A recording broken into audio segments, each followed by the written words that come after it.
जय हिंद दोस्तों, study pieces with अभ्यर्थी चैनल में आप सभी का बहुत बहुत स्वागत है। हमने भील जनजाति के बारे में यहाँ तक पढ़ लिया था। अब हम सामाजिक एवं सांस्कृतिक परंपराएं से पढ़ना स्टार्ट करते हैं।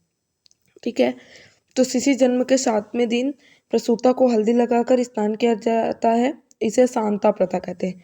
तो सांता प्रथा, इसमें इसको ऐसा कर लीजिए, ये पेपर में आ चुका है। जैसे सांता 7 से 7वें दिन, ठीक है। और किसके बाद? ये सब संतान होने के बाद, शिशु होने के बाद, मतलब संतान होने के बाद। तो शिशु जन्म के 7वें दिन प्रसूता को हल्दी लगाकर स्नान कराया जाता है। इसे सांता प्रथा कहते हैं। भीलों में शिशु जन्म के समय सूर्य पूजा का विशेष महत्व है। इसे परिवार के समस्त लोग भाग लेते हैं तथा इसी दिन नामकरण का संस्कार किया जाता है। नाम अधिकतर तिथि, वार, महीना के नाम पर रखा जाता है। तो सूर्य की पूजा करते हैं भील लोग, ठीक है। और नाम किसका? तिथि, वार और महीना पर रखा जाता है। बच्चे के 12 वर्ष होने पर उसके दाहिने जेब डंपा हाथ की भुजा पर तपता तीर दागा जाता है। तो तीर दागने की प्रथा पूछ लेता है। ये डाम या दागना की प्रथा कौन सी जनजाति में प्रचलित है? डाम या दागना प्रथा,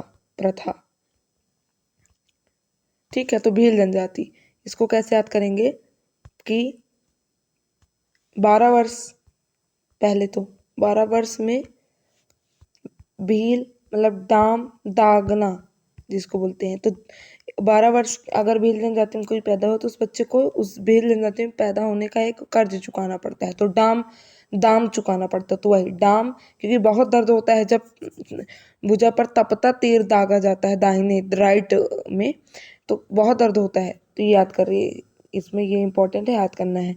डाम दागना प्रथा किस जनजाति में प्रचलित है? तो भील, वही। फिर उसके बाद भील जनजाति में भगोरिया विवाह, हरण विवाह, ऊपर टीपी विवाह, लुगड़ा लाड़ी, आयुवरण्या, धारणा विवाह, नातरा विवाह, गोल गधेड़े विवाह जिसे परीक्षा विवाह कहते हैं, सेवा विवाह या विधवा विवाह प्रचलित है, ठीक है। तो विवाह में जैसे कि स्पेशल विवाह अगर कुछ होता है तो पूछ भी सकता है, लेकिन अब इस तरह जैसे ये और विवाह, उसमें बंजारा के विवाहों में भी ये सब आ चुके हैं। तो मुझे तो नहीं लगता कि विवाह पूछेगा कि ये कौन सा विवाह, बल्कि इसमें भंजगाड़िया, भीलों के विवाह के मध्यस्थ को क्या कहते हैं? भंजगाड़िया। तो ये पहले भी एक जगह आ चुका है, तो हमने इसको बोला था कि इसको बाद में करेंगे, ठीक है। जैसे कि दिखाते हैं भंजगाड़िया। तो ये भंज देखिए, भंजगाड़िया से भा प्लस झगड़ा, मतलब झगड़ा से है ये। तो विवाह में मध्यस्थ को भंजगाड़िया कहते हैं। यहाँ भंजगाड़िया प्रथा भी है एक, यहाँ पे दी हुई है ये भंजगाड़ा प्रथा। इसमें क्या होता है कि भंजगाड़ा का शाब्दिक अर्थ समझौता होता है। इसे झगड़ा प्रथा भी कहते हैं, ठीक है। राजस्थान और मध्य प्रदेश के आदिवासी मुक्ता भील जनजाति इलाकों में प्रथा प्रचलित है। इसे सामाजिक दंड भी कहते हैं। ये दंड समाज के लोगों द्वारा लगाते हैं। कोई विवाहित पत्नी या पति किसी को छोड़कर स्वेच्छा से किसी अन्य के साथ रहने चल जाता है, तब भंजगाड़ा प्रथा का इस्तेमाल होता है। इसमें एक पक्ष दूसरे पक्ष को एक राशि देता है, मतलब जो छोड़ के जाने वाला है वो देगा दूसरे पक्ष को। ये राशि 70,000 रुपये लेकर 1.5 लाख रुपए के करीब होती है। इसके बाद दोनों पक्ष पुलिस थाने में रिपोर्ट दर्ज नहीं कराते। तो भंजगाड़ा प्रथा ये है। अब भंजगाड़िया जो विवाह में मध्यस्थ का काम करता है वो कहलाएगा, ठीक है। फिर उसके बाद विवाह के दौरान होने वाली प्रथाएं इतनी इंपॉर्टेंट नहीं, इतना डीप कोई नहीं पूछता, एक बार याद कर ले। हल्दी पार्टी, दोनों पक्ष के ग्राम पुजारी रानी का जल माता के डेहरी पर विवाह निमंत्रण देने जाते हैं। इसमें लड़कियों को चूड़ियां पहनाते हैं, ठीक। उसके बाद बाना बिठाना, वर वधू को नए वस्त्र पहनाते हैं। इस दौरान स्त्रियां बाना गीत गाती हैं। फिर मंडप, तो कंकड़ वृक्ष का खंभा जिसके चारों ओर खंभ गाड़कर मंडप छाते हैं, सब में ऐसा होता है। फिर पहरावणी, मामा के द्वार अपने भांजा या भांजी के घर के समस्त लोगों के लिए कपड़े लाए जाते हैं, जिसे पहरावणी करना कहते हैं। पहरावणी मतलब पहरा से याद कर लीजिए कि मामा पहरा करते हैं, पहरावणी।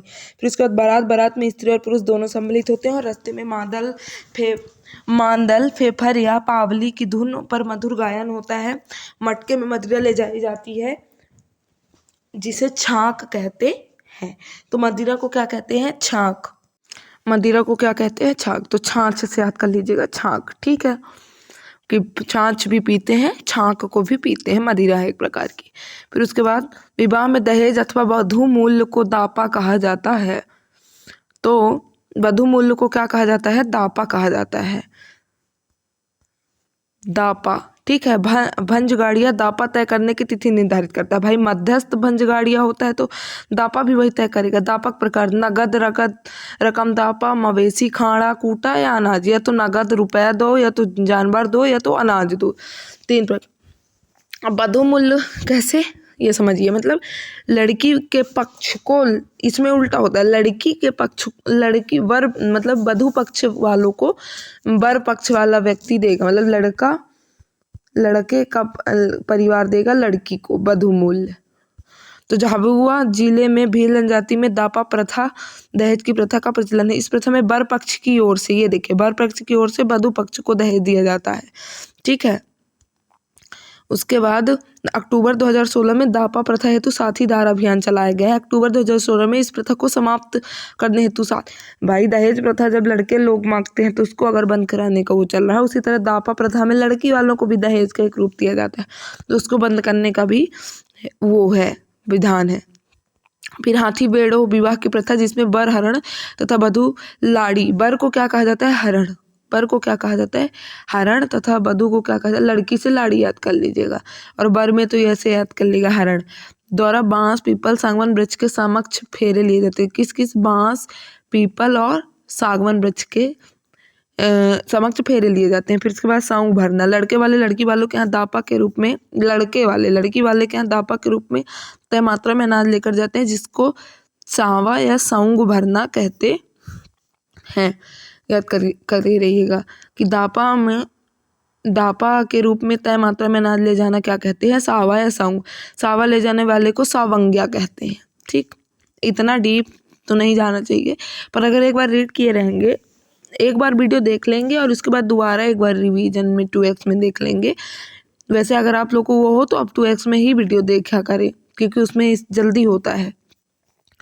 फिर भील जनजाति में सगोत्र विवाह वर्जित है, और ये गोल गधेड़ी मध्य प्रदेश की भील जनजाति द्वारा होली के अवसर पर आयोजित किया जाता है। अभी इसको आगे पढ़ने को मिलेगा। गोल गधेड़ू विवाह, परीक्षा विवाह जिसको बोलते हैं, आगे है विस्तृत। ठीक। फिर उसके बाद भील जनजाति के विवाह में कन्यादान की परंपरा को ओगी कहा जाता है। तो कन्यादान परंपरा को क्या कहा जाता है? ओगी। 1 मिनट पहले क्या करते हैं कि थोड़ा सा पीछे वाले पेज का रिवीजन करवा देते हैं। ठीक है, कुछ 2-3 शब्दों को। ठीक है, तो जैसे कि इसमें क्या रिवीजन करना है कि सबसे पहले संता प्रथा। कौन सी प्रथा? संता प्रथा। 7वें दिन बच्चा होने पर, संतान होने पर, तो 7 से 7वां, 7 से संतान। फिर उसके बाद सूर्य की पूजा होती है। 12 वर्ष होने पर दाहिने जब में क्या, तो संता प्रथा हो गई। एक हो गई कौन सी? डाम या दागना, ये दूसरा। फिर उसके बाद भंजगाड़िया मध्यस्थ होता है। अब भंजगड़ा प्रथा क्या होती है? लड़ाई जब हो जाती है। भंजगाड़िया जब शादी होती है तो उसमें तो भंजगड़िया। फिर उसके बाद क्या होता है? हल्दी पाठी का मतलब क्या होता है? अपने कुल की देवी को ये लोग निमंत्रण देने जाते हैं, तो हल्दी पाठी। फिर उसके बाद बाना बिठाना, वधू और वर पक्ष को नए कपड़े बनाकर बाना बिठाते हैं। बनना नहीं बोलते हैं गांव की भाषा में, बर बनना बोलते हैं, तो बाना बिठाना। फिर उसके बाद होता है पहराव मंडप। तो मंडप सबको पता है। फिर पहरावड़ी, मामा के यहाँ से सामान लाते हैं सब, मामा वर या वधू पक्ष वालों के लिए। फिर उसके बाद बारात तो ठीक ही है, और ये याद करिएगा कि मदिरा को क्या कहते हैं? छाछ। फिर उसके बाद दापा मतलब क्या है? वर पक्ष के द्वारा वधू को दिए जाने वाला दहेज। वर पक्ष द्वारा वधू पक्ष को दिया जाने वाला ये वो। और ये कितने प्रकार से है? तो पैसा, अनाज, ये क्या? मवेशी, ये जिसे क्या बोल सकते हैं? जानवर। ठीक है। फिर उसके बाद दापा प्रथा को समाप्त करने के लिए कौन सा अभियान चलाया गया? साथीदार अभियान। कब चलाया गया? अक्टूबर 2016 में। फिर उसके बाद हाथी बेड़ो क्या है, वर हरण द्वारा बांस पीपल, हाथी बेड़ो मतलब वो फेरे लेना। फिर सौंग भरना मतलब यही दापा जब अनाज के रूप में ले जाया जाता है वधु पक्ष के लिए, तो उसी को क्या बोला जाता है, सौंग भरना। फिर गोल गधेड़ो मध्य प्रदेश की भील जनजाति द्वारा होली के अवसर पर आयोजित किया जाता है, ये आगे पढ़ेंगे। और भील जनजाति में भी सगोत्र विवाह वर्जित है, तो सगोत्र विवाह इसमें क्या है, वर्जित। सगोत्र विवाह क्या है, वर्जित है, ठीक है, वर्जित। सगोत्र ऐसे क्रॉस कर दीजिए। तो ये पेज का पूरा हो गया। फिर उसके बाद हम नेक्स्ट किस में पहुंच गए हैं, भील जनजाति के विवाह में कन्यादान को परिपरक को क्या कहते हैं, ओगी। क्या कहा जाता है, ओगी। ओ गई, कन्यादान मतलब कन्या को का दान कर दिए तो अब क्या हो गई, वो गई, तो ओगी, ठीक है। उसके बाद क्या है कि भील जनजाति में कन्या पक्ष के माता पिता यदि आर्थिक रूप से सक्षम न हो तो भारायण विवाह प्रथा का प्रचलन है, ठीक है। तो एक और विवाह का प्रचलन कैसा विवाह का है, भारायण विवाह।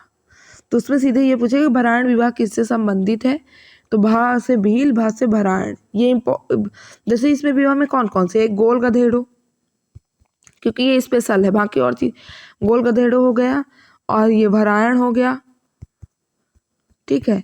और दापा प्रथा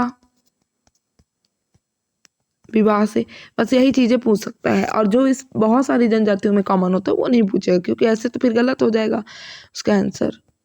अब उसके बाद ये हो गया। फिर अब मृत्यु संस्कार, इसको जल्दी जल्दी रेट मान लेते हैं कि भीलों में मृत शरीर में जलाने, गाड़ने और जल दाग करने की प्रथा है। या तो जला देंगे या तो गाड़ देंगे या जल में बहा देंगे। जिनके कोई सगे संबंधी नहीं हो या मृत्यु बीमारी से हुई हो उन्हें गाड़ा जाता है। शेष व्यक्तियों का दाह संस्कार किया जाता है। मृतक के का तीसरे दिन टिया किया जाता है। टिया में समूह भोज होता है, तो टिया में क्या होता है, समूह भोज होता है। फिर उसके बाद भील स्त्री या पुरुष की दुर्घटना या सौर प्रदर्शन में मृत्यु होने पर उनकी स्मृति में पत्थर के शिल्प गाड़े जाते हैं, जिसे गाता या गातला कहते हैं। तो टिया याद किए रहिएगा और क्या याद किए रहेगा, गाता या गातला, ठीक। अकट्टा प्रथा, तो ये सब कट्टा मतलब कट्टर मर जाता है कोई, तो ऐसे मृत्यु भोज की प्रथा है, तो इस शब्द से ऐसे याद किए रहिएगा। फिर उसके बाद गुदना कला, तो गुदना शरीर पर जीने वाली अमिट रेखांकन है, नहीं गुदवाते हैं, आज का क्या बोलते हैं उसको, टैटू जो बनवाते हैं वही है। भीली बोली में गुदना को गुदावणों कहते हैं, और जो गोदती है तो उनको क्या बोला जाता है, गुदारिन। फिर भील स्त्रियां मस्तक पर सूर, चंद्रमा, आंखों की कोर, कनपट्टी के बीच में चिरल्या अभिप्राय गुदवाती हैं, ठीक है, चिरल्या अभिप्राय गुदवाती है। तो फिर उसके बाद गुदना कला, ऐसे क्वेश्चन पूछेगा कि भील जनजाति में गुदना कला या गुदना करने वाली महिला क्या बोलते हैं, तो गोदारिन। या कि फिर ये पूछ लेगा कि गोदने की आकृति में कुछ प्रमुख प्रतीक निम्न अनुसार है, तो अम्बा किस गुदना कला का, किस जनजाति का गुदना कला है, तो उस भील जनजाति, ऐसे पूछेगा। तो अम्बड़ा भी कहते हैं, इस आकृति बनाने में रेखाओं का उपयोग किया जाता है, मतलब रेखाओं का। एक खड़ी रेखा पर 5 समानांतर पड़ी रेखाएं करी जाती है, जैसे ये एक, तो 1 2 3 4 5, तो ये क्या हो गया, अम्बा, ठीक है, याद किए रहिएगा। अम्बा किस में है, भील में। फिर उसके बाद अम्बा मोर भी, तो अम्बा मोर में चतुर्भुजाकार के चिन्ह शरीर किसी भी अंग पर भिलांगना है गुदनाकर, इसे उल्टा त्रिशूल उकेरा जाता है, बस एक बार याद कर लीजिए। कहावरी, इसमें कोणाकार तथा उल्टा चतुर्दांश वृत्तों द्वारा चित्र बनाए जाते हैं, क्या, कहावरी। तो अम्बा हो गया, अम्बा मोर हो गया, फिर कहावरी हो गया। अब क्या होगा, छितारा और छोबड़ी के दाने, तो छितारा और छोबड़ी एक ही है। यह तो छितारा क्या है, यह हाथों में गोदी जाती है, यह दोहरी रेखाओं वाले दो मुखपक्षुक कणों से बनती है। यह ठुड्डी नींबू पर ओंठ के नीचे बिंदु में उकेरा जाता है। इसमें प्राय 9 दाने प्रयुक्त होते हैं। छोबड़ी दो दाने कितने होते हैं, 9। एक बार बस इनको रीड मारे रहिए, वहाँ ऑप्शन से दिमाग लग जाएगा, ऑप्शन इतना टफ नहीं देगा। फिर उसके बाद हम नृत्य, नृत्य कौन कौन से हैं, तो पहले तो डोहिया, डाढ़ा वाली डोहिया, फिर उसके बाद डोहो, फिर उसके बाद गहर, फिर गरबी, गरबी के बाद बीरबल्या और नेजा, रेलो गीत, सुबंटियाँ, हम सीढ़ो। तो इसको ऐसे याद करेंगे, डोहिया डोहो एक साथ, डोहिया और कौन सा डोहो एक साथ, डोहिया डोहो एक साथ, और गहर और गरबी एक साथ। तो गरबा डोहिया नृत्य यह भी भगोरिया हाट में किया जाता है। गहर नृत्य होली के अवसर पर किया जाता है। ढोल बान कुंडी नृत्य में प्रमुख वाद्य यंत्र है। तो ऐसे क्वेश्चन पूछे, गहर नृत्य किससे संबंधित है, डोहो नृत्य किससे संबंधित है। बीरबल, फिर उसके बाद डोहो मनौती वाला धार्मिक उत्सव। डोहो में मिट्टी की मटकी होती है जिसमें छिद्र होते हैं, उसके अंदर दीपक जलाया जाता है। तो डोहो। फिर गरबी, दीपावली पर गरबी नृत्य किया जाता है, याद के रहिएगा। बीरबल धार्मिक नृत्य श्रावण मास और नवरात्रि में बड़वा द्वारा किया जाता है। बड़वा कौन, वो पुजारी देवी देवताओं वाले जो है बड़वा। फिर नेजा नृत्य खेल नृत्य होली के तीसरे दिन स्त्री पुरुष द्वारा खंबे पर नारियल बांध कर किया जाने वाला है। फिर रेलो गीत भील से संबंधित है। सुबंटियाँ भील तो स्त्री द्वारा गाया जाने वाला लोकगीत, और हम सीढ़ो भील स्त्री पुरुष द्वारा युगल रूप में गाया जाने वाला लोकगीत। तो ये रेलो गीत, सुबंटियाँ, हम सीढ़ो, हम मतलब दो लोग होंगे तब हम, तो भील स्त्री पुरुष। तो रेलो गीत, गीत से तो याद रहेगा रे सु हम, रे सु हम। भील मतलब भील हमसे रेस लगाओ, भील हमसे रेस लगाओ। तो रेल गाने में, तो रेलो गीत, सुबंटियाँ, हम सीढ़ो, ऐसे। या तो डोहिया नृत्य, गहर नृत्य, डोहो, गरबी, बीरबाल्या, नेजा नृत्य। ठीक है, बीरबाल्या किसमें, श्रावण मास और नवरात्रि में होता है। तो डोहिया नृत्य भगोरिया हाट में होता है। गहर नृत्य का तो होली के अवसर पर। तो डोहिया भगोरिया हाट पर, तो ये रिया रिया याद रहेगा। ठीक है। फिर गहर नृत्य होली के अवसर पर, होली के अवसर पर किया जाता है। तो गहरा रंग लगाते हैं होली में, तो याद के रहेगा गहर नृत्य होली के अवसर पर। डोहो तो मनौती मतलब कुछ पूरा हो जाता है तब, तो डोहो मतलब दो हो, देने से। डोहो मतलब जो चीज़ है मिल गई है हमें, तो मनौती नृत्य है। फिर गरबी याद के रहेगा दीपावली पर होता है। ठीक है, हमें अपने दीपावली त्योहार पर गर्व है, तो ऐसे याद कर गरबी। फिर श्रावण मास में बहुत बारिश होती है, तो जो वीर होगा वही ना नृत्य कर पाएगा। और नवरात्रि और रात में भी कोई नृत्य करेगा तो वो वीर ही होगा। तो वीर बल्ला श्रावण मास और नवरात्रि में। फिर नेजा, तो नेजा खेल नृत्य होली के तीसरे दिन स्त्री पुरुष द्वारा खंबे पर नारियल, ने से नेजा, ने से न से नारियल, तो नेजा नारियल बात कर होली में। फिर रेलो सुबंटिया हम सीढ़ो, ये गीत है। रेलो सुबंटिया हम सीढ़ो, भील में से संबंधित, बीज स्त्री द्वारा गाए जाने वाला लोकगीत, बीज स्त्री और पुरुष द्वारा युगल रूप में गाए जाना हम सीढ़ो। ठीक है, तो तीनों रेलो गीत, सुबंटिया हम सीढ़ो, इसको रट लीजिएगा और इनको भी। फिर इसके बाद विवाह नृत्य। तो विवाह में कौन कौन से नृत्य होते हैं, तो बस नाम याद करना है अपने को कि पुरुष डांग साला नृत्य, घर से बारात रवाना होने के बाद रास्ते में विश्राम स्थल पर स्त्री पुरुष अलग अलग समूह में नृत्य करते हैं। लतमार साला नृत्य। फिर तो साला है तो शादी होगी तो साला भी होगा। पुरुष डांग साला, इसमें भी साला है। फिर फड़कणी साला नृत्य, साला साला वाले याद करिएगा कि जब वर वधु के यह नृत्य वधु पक्ष की, ये लतमार वाला की, यह नृत्य वधु पक्ष की स्त्रियों द्वारा बारात आगमनी पर किया जाता है। फिर उसके बाद फरकणी साला नृत्य में जब वर वधु के पक्ष में स्त्री पुरुष एक दूसरे से मिलन भेंट में गोल गोल घूमते हैं और एक दूसरे को काटते हैं, क्रॉस करते हैं, इसलिए इस फरकणी साला नृत्य कहते हैं। तो साला साला जिसमें आएगा तो समझ जाएगा विवाह नृत्य है। फिर उसके बाद पाख्यो नृत्य, लग्न के बाद वर वधु पक्ष की स्त्रियां सामूहिक रूप से एक दूसरे के गले में हाथ डालकर एक दूसरे को चुराती हुई पाख्यो नृत्य करती हैं। पकड़ कर, ऐसे याद करिए, पकड़ कर एक दूसरे को चिढ़ाकर पाख्यो नृत्य। ठीक, तो इस पेज में जल्दी से रिवीजन की भील नतीम कन्यादान की परंपरा को ओगी कहा जाता है। ठीक, वरायण विवाह होता है। फिर उसके बाद ये मृतक को जलाने गाड़ने और जल दाग करने का है। टिया में समूह भोज कराया जाता है। ठीक है, और भील स्त्री या पुरुष की दुर्घटना में तो क्या गाता या गातला बनाया जाता है। कट्टा प्रथा मृत्यु भोज से संबंधित है। ठीक है, उसके बाद गुदना, तो गुदना में गुदवाड़ो जो गोदती है उसको गुदारिन, और अम्बा मोर, कहावारी, छितारा, छोबड़ी के दाने, ये सब मतलब क्या है, गोदने की आकृतियां हैं। फिर डोहिया नृत्य, तो डोहिया क्या भगोरिया हाट में किया जाता है। गहरा रंग होता है होली में, तो गहर नृत्य होली के अवसर पर। डोहो मनौती वाला है, दे दिया उन्होंने डोहो। गरबी दीपावली, हमें गर्व है अपने दीपावली त्योहार में। फिर बार बाल्य जो श्रावण मास और रात्रि नवरात्रि में नाचेगा वो वीर होगा, तो धार्मिक नृत्य है। फिर नेजा नृत्य, नारियल को खंभे में डालकर। फिर रेलो गीत, सुबंटिया हम सीढ़ो, ये सब क्या है, गीत है। फिर विवाह नृत्य कौन कौन से है, पुरु डांग साला, लतमार साला, फरकणी, साला और पाख्योनृत्य। फिर उसके बाद घोर नाच, आमने सामने खड़े होकर चिटकोटा हाथ में लेकर स्त्रियां द्वारा किया जाने वाला नृत्य। फिर लोहरी नृत्य या नृत्य घोर नाच के ही समान है, किंतु एक अंतर है, घोर नाच पंक्ति में किया जाता है, वहीं लोहरी नृत्य अर्धवृत्त में किया जाता है। ठीक है, कि घोर नाच आमने सामने खड़े होकर चिटकोटा हाथ में लेकर स्त्रियों द्वारा किया जाता है। और लोहरी तो घोर, लोहरी, पेख्या, ये सब नृत्य क्या किससे संबंधित है? और हाथी मना, ये सब नृत्य भीलों के विवाह संबंधित है। कौन कौन सा? पुरुष, लतमार, फरकणी, पाख्यो, घोर, लोहरी, हाथी मना।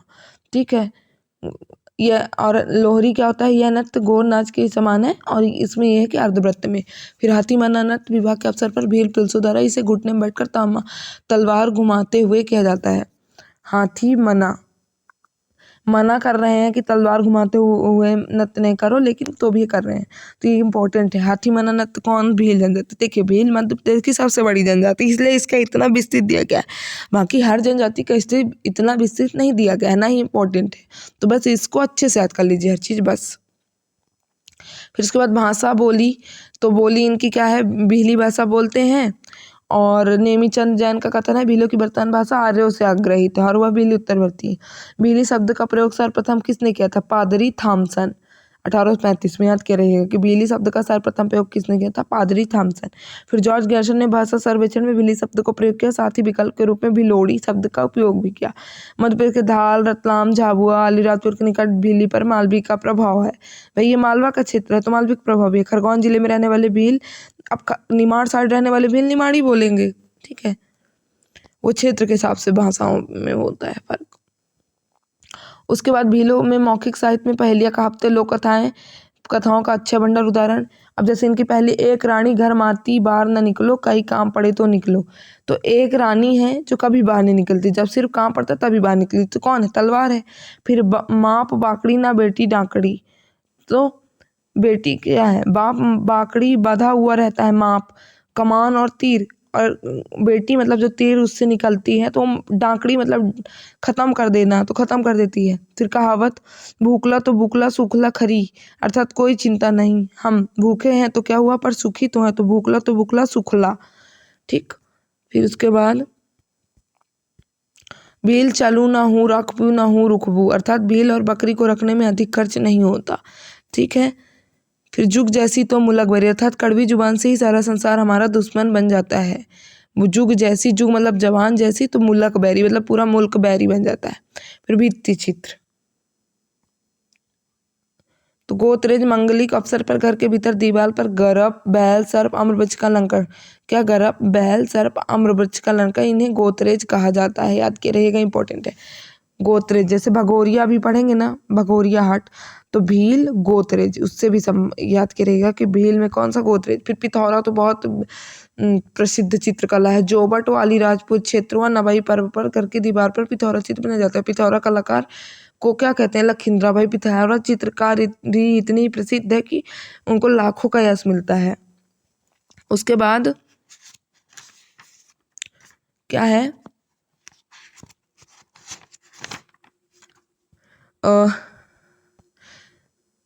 पिथौरा चित्रकला, फिर लखींद्रा कहते हैं लाखों का, उसमें भील में पिथौरा को अत्यधिक पवित्र मानते हैं। पिथौरा आदिवासी मन की कल्पनाओं और भावनाओं का दर्पण होता है। पिथौरा चित्रों में अधिकांश देवी देवताओं का प्रतिनिधि पशु घोड़ा बनाया जाता है। कौन सा पशु बनाया जाता है? याद के रहिएगा, घोड़ा। कौन सा? घोड़ा। भील में पिथौरा चित्रकला में कौन सा पशु? घोड़ा। उसके बाद प्रमुख कलाकार जिनको लखींद्रा बोला जाता है, तो भूरी भाई 2021 में पद्मश्री से सम्मानित, और पेमा फात्या 1987 में शिखर सम्मान तथा 2017 में तुलसी सम्मान से सम्मानित।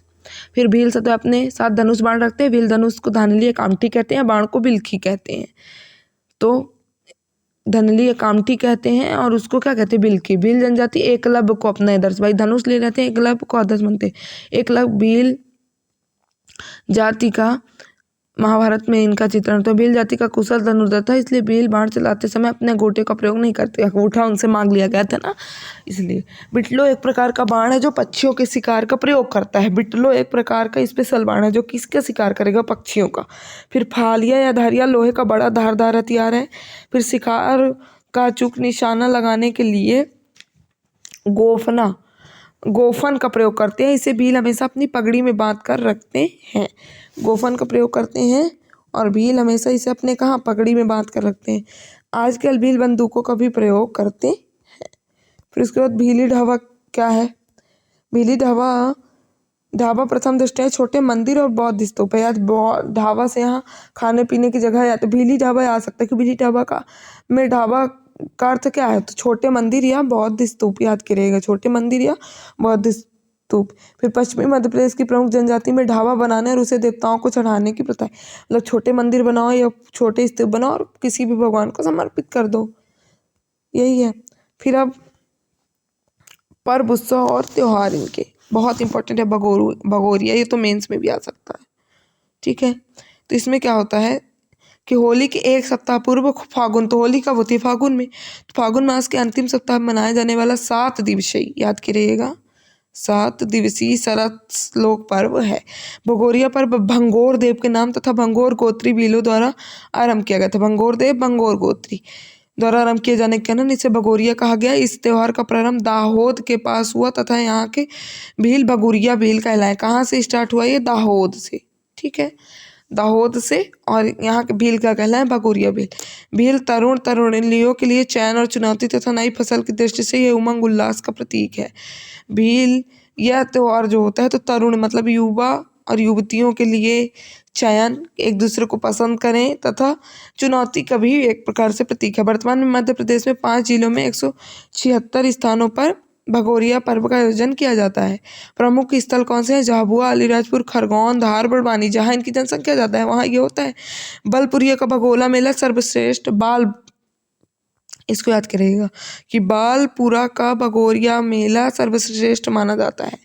तो बालपुरा, बाल से याद करिएगा भील, ठीक है, भील है जैसे भील, तो उसी तरह क्या बाल ऐसे लगभग संबंधित है। तो बालपुरा में भगोरिया सबसे श्रेष्ठ माना जाता है, ठीक है। फिर उसके बाद अब बालपुरा है कहाँ? तो बालपुरा कहाँ है? धार में। धार में जनजातियों की सबसे ज़्यादा जनसंख्या है। अब याद नहीं इसको मेन, ठीक, कि भगोरिया पर्व 3 भागों में मनाया जाता है। 3 पार्ट्स हैं इसके, जैसे तिहवारिया हाट, उसके बाद तिहवारिया हाट, फिर भगोरिया, फिर उजाड़िया लास्ट में होता है, ठीक है। तो यह हाट भगोरिया पर्व के 7 दिवस पूर्व अलग अलग स्थानों पर अलग अलग दिन लगती है। यहाँ से भीली लोग भगोरिया, अब तिहवारिया हाट मतलब क्या होता है? बाजार। तिहवारिया आवश्यक सामग्री यहाँ से खरीदेंगे तब तो भगोरिया पर्व में जाएंगे। तो तिहवारिया हाट मतलब बाजार। तिहवारिया 7 दिन पूर्व दिवस अलग अलग स्थानों पर लगता है, अलग अलग दिन। फिर उसके बाद भगोरिया क्या होता है? होली के 1 सप्ताह पूर्व, याद करेंगे कितने दिन पूर्व? होली के 1 सप्ताह पूर्व भगोरिया हाट प्रारंभ होता है। भील युवक युवतियां रंग बिरंगे परिधानों से सजे धजे ताड़ी और शराब के सरूर में आदिम कुर्राटियां भरते हुए, मतलब एकदम मदमस्त घूमते हुए, गाते बजाते झूमते नाचते सामूहिक नृत्य गेहर के साथ हाट में शामिल होते हैं। इस नृत्य में भगोरिया कहते हैं। ये गेहर को क्या बोला जाता है? गेरना ऐसे याद कर लीजिए, गेहर एक नृत्य है, सामूहिक नृत्य है। फिर उसके बाद इस नृत्य को भगोरिया कहते हैं। जब 2 गेहरें आमने सामने आती हैं,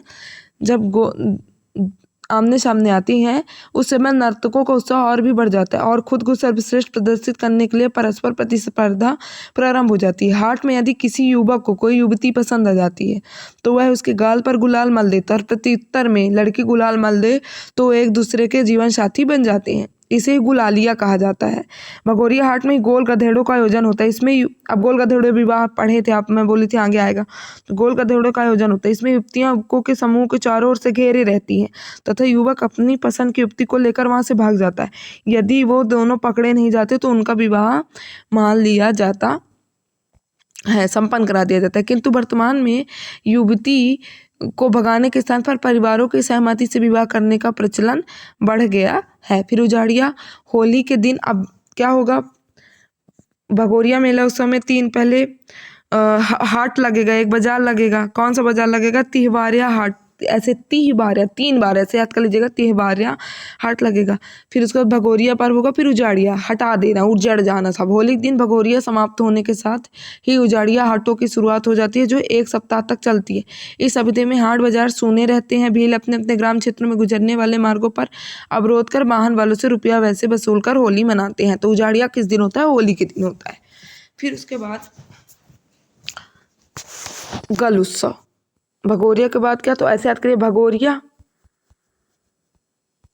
ठीक है, भगोरिया तो भ से भगोरिया, ग से आप कौन सा उत्सव? गर, ठीक है, गल। तो भील जनजाति की सबसे बड़ी मनौती पर्व के रूप में गल उत्सव होली के दूसरे दिन मनाया जाता है। होली के दिन, होली के 1 सप्ताह पूर्व भगोरिया, फिर होली के दूसरे दिन गल उत्सव। भील लोग अपने परिवार के सभी प्रकार के रोग व्याधियों से मुक्त रखने के लिए अथवा किसी प्रकार के कार्य सिद्धि होने के प्रयोजन से ली गई मनौतियों गल उत्सव के दिन उतारते हैं। ये होली के दिन गल बाबा का अनुष्ठान करते हैं। इसके विश्वास से गल बाबा रोगों को गला देते हैं, ठीक है।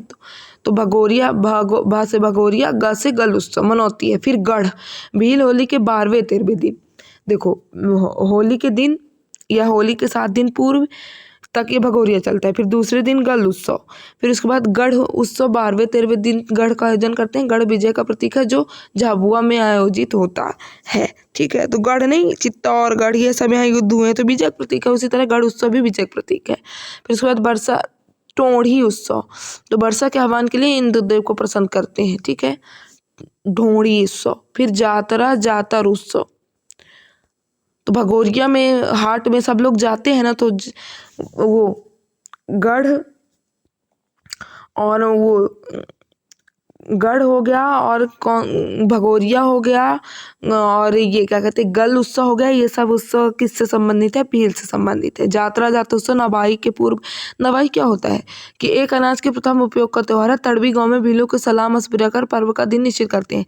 जब नई फसल आती है तब नवाई पर्व मनाया जाता है। नवाई पर्व के पूर्व भी कौन सा उत्सव मनाया जाता है? जातरा या जातर उत्सव। फिर दिवासा। तो पावस यानी वर्षा ऋतु के प्रारंभ होते ही भील श्रावण मास के अमावस्या को इंद्रदेव को प्रसन्न करने के लिए दिवासा पर्व मनाते हैं। इंद्रदेव को भावदेव भी कहा जाता है। कौन सा देव? भावदेव। तो पावस यानी वर्षा के पहले, दिवासा दिन की आशा के लिए कि शायद दिन हो या प्रकृति में कंट्रोल, ये सब कौन करते हैं? इंद्र करते हैं। तो दिवासा पर्व इनसे। फिर नवड़ी पर्व। नवड़ी या नवरात्रा भीलों का धार्मिक अनुष्ठित पर्व है। इसमें भील अपनी कुल देवी की, नवरात्रि हमारे जैसे होती है, उनके में नामड़ी होती है, कुल देवी की पूजा करते हैं। नावड़ी का त्योहार कौर माह में शुक्ल पक्ष की पड़वा से प्रारंभ होता है, ठीक है। तो शुक्ल पक्ष कौर माह में भी नवरात्रि होती है और क्या कहते हैं, यहाँ माता अपने कुल देवी की ही पूजा करने की मान्यता है, ठीक है, हर जगह। फिर इंदल। भील संतान प्राप्ति अच्छी वर्षा, ये तो नाम से ही इंद्र है, तो इंद्र भरपूर फसल, अप्रिय घटना से बचने, वर्ष भर आनंद, इच्छित मनोकामना पूर्ण होने के लिए इंदल का आयोजन करते हैं। भीलों की सबसे बड़ी मानता मनौती इंदल है। यह कार्तिक माह में मनाई जाता है। इंदल इंद्रदेव का अपभ्रंश है, इसे इंद्र भी कहते हैं।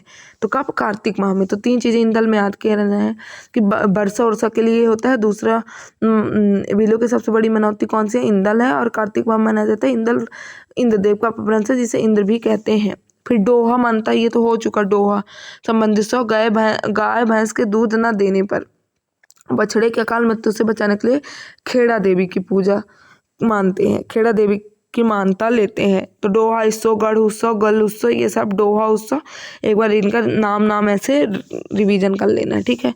फिर बणेश्वर मेला। तो बेणेश्वर मेला को भीलों का कुंभ कहा जाता है। यह मेला राजस्थान में आयोजित किया जाता है। भीलों का कुंभ माही, सोम, जाखम नदियों के संगम पर आयोजित होता है। ये इंपॉर्टेंट है कि बेणेश्वर मेला भीलों का कुंभ कहा जाता है। किस मेले को? बेणेश्वर मेले को। और माही, सोम और जाखम नदियों के संगम पर आयोजित होता है। माही, सोम, जाखम, माही, सोम, जाखम। फिर मौतड़ा प्रथा। यह प्रथा मुख्यतः राजस्थान उदयपुर की भीलों में पाई जाती है। इसके अंतर्गत खून खराबे और जुर्माना वसूला जाता है। मौतड़ा प्रथा में वसूली हुई राशि बढ़ोतरा कहलाती है, ठीक है, मौतड़ा। फिर उसके बाद धार्मिक एड़ा, राजस्थान में ही ऐसे बोलते हैं, तो ऐसे याद कर ले। राजस्थान में इतना मौतड़ा प्रथा किससे संबंधित है? तो भील से ही ये याद के रहेगा। फिर उसके बाद धार्मिक मान्यताएं। तो भीलों का धर्म आत्मवादी है, ठीक है। ये आत्माओं, प्रेतों तथा अलौकिक शक्तियों में विश्वास करते हैं। भील भगवान शंकर की अपना संरक्षण अपना देवता पिता मानते हैं। घोड़ों के प्रति आपको आती घोड़, उसमें पिथौरा चित्रकला में भी घोड़े का वो करते हैं। फिर जनजाति काष्ठ स्तंभों के रूप में मृतकों की स्मृति चिन्ह देते हैं। अनुष्ठानिक खूंट गाड़ते हैं। भील अनुष्ठानिक खूंट को खूंट देव या खूंटरा देव कहते हैं। फिर उसके बाद भैंस संस्कृति, भैंसों के प्रति आदर और श्रद्धा भील जनजाति में प्रचलित है। तो याद है कि भील में भा से भैंस, भा से भील, भैंस संस्कृति उनको मतलब आदर श्रद्धा माना जाता है। फिर इसके बाद भीलों के अपने विशेष देवी देवता हैं जो बावदेव, इंद्रदेव को कहते हैं, बता ही दिए बावदेव। फिर राजा पंथा, रापंथा भीलों के सबसे महत्वपूर्ण तथा शक्तिशाली देवता। नाम बस याद करिए, बावदेव, राजा पंथा, कुहाजा देव। फिर गलदेव नरसिंह भगवान का रूप है जो रोगों को गला देते हैं और होली के दूसरे दिन इनका वो किया जाता है। फिर भैंसा देव, भाई भैंस की वो मानते हैं तो भैंसा देव हो गए। फिर ग्रह देव, देसी भावर, गोत्री भीलों का संरक्षण देवा। फिर साबन माता, मलिया बाबा, ये सब। फिर जसमा देवी या लक्ष्मी देवी, लक्ष्मी देवी को क्या बोला जाता है, जसमा। फिर होबड़ माता, ठीक है। फिर आमजा माता या केलड़ा माता, ये सब। फिर भड़ारी देवी। फिर उसके बाद रकाली या शीतला माता। अब ये इम्पोर्टेंट है कि झाबुआ में खड़ियाल माता मंदिर प्रसिद्ध है। कौन सी माता प्रसिद्ध है, तो झाबुआ बुआ के साथ खेलते हैं तो झाबुआ में कौन सी है, खोड़ियाल माता मंदिर। फिर चोरी डकैती सफलता के लिए चारण माता की पूजा, तो चोरी करने के लिए चारण, चा से चोरी, चा से चारण। भील हलून देव, कुमार बगाजा, नासन माता, सलार माता, हरदा माता, शंभू माता, शिव का नारी स्वरूप। शंभू माता मतलब शिव का नारी स्वरूप। नकटी माता सुरपंखा की भी पूजा करते हैं, ध्यान रखिएगा कि सुरपंखा की पूजा। हारदा कौन, सरस्वती। फिर कसमूर देव, वैलून देव, बकासर, कुंवर, खेतर पालाती। फिर अन्य देवी कौन सी इनकी, बड़ी माता, बोदरी माता, मरी माता, जरी माता, ठीक। उसके बाद अब आर्थिक जीवन इनका, कृषि भीलों की आय का प्रमुख सूत्र है। भील जनजाति द्वारा जंगल को काटकर खेत तैयार कर की जाने वाली झूम खेती, स्थानांतरित खेती। तो भीलों क्या बोला जाता है, ची माता। क्या बोला जाता है, ची माता। कृषि को याद के रहिएगा। या तो दाह दिया, दाह दिया मतलब जला देना, तो जंगलों को जलाकर खेती करते तो इसलिए इनको दाह दिया भी कहते हैं। फसल की बुवाई, निराई, कटाई के समय भील परिवार एक दूसरे को सहयोग देते हैं जिसे हलमा कहते हैं। हेल्प से हलमा बना है तो हेल्प करते हैं, हलमा। फिर सन 2011 की जनगणना भील कर्मियों का 53.8% क्या है, काश्तकार है। फिर हलमा परंपरा को विस्तृत दिया है कि हलमा भील समाज में एक मदद की परंपरा है। जब कोई व्यक्ति या परिवार अपने संपूर्ण प्रयासों के बाद भी अपने पराये संकट के उबर नहीं पाता तब उसकी मदद के लिए सभी ग्रामीण भाई बंधु जुड़ते हैं और अपने निस्वार्थ प्रयत्नों से उसे मुश्किल से बाहर ले आते हैं। हलमा में झाबुआ जिले के बड़े हिस्से में जल संकट को कम करने में बड़ी भूमिका निभाई है। भील समुदाय की परंपरा, तो याद ये आ सकता है कि हलमा परंपरा किससे संबंधित है, तो भील से। किससे संबंधित है, तो ये माँ हलमा, और भा में भी ऐसे भा की उंडी हटा दो तो माँ जैसे ही दिखता है। तो हलमा प्रथा किससे संबंधित है, फिर हाड़ा हीरा जैसे नाम पारस्परिक सामुदायिक सहयोग की भावना की इस तरह प्रथा परस्पर मौजूद है और लोक साहित्य में इनका उल्लेख भी है, परंतु कालांतर में लुप्त होती गई। हांडा या हीड़ा इस तरह की प्रथाएं लेकिन अब लुप्त होती जा रही हैं।